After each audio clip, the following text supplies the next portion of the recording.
In today's video, I'm going to teach you how to pay your Progressive insurance bill online.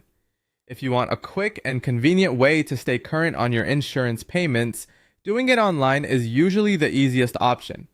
The process is straightforward, and in this walkthrough, I'll show you the general flow so you know exactly what to expect once you're on the website.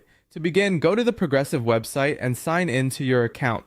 Make sure you're using the official site, and once you're there, enter your account credentials to access your policy information securely. If you manage more than one policy, take a moment to confirm you're viewing the correct one before moving forward. After signing in, look for the billing or payment section.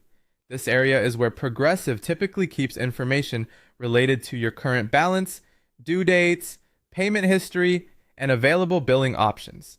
Depending on the layout you see, the wording may be slightly different, but you'll want to open the section that handles payments and billing details. Once you're in the right place, select Make a Payment.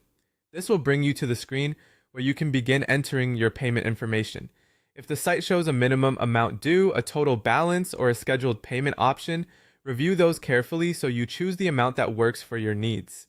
Next, choose your payment method. You may see options such as a bank account, debit card, or credit card, depending on what is accepted for your specific policy.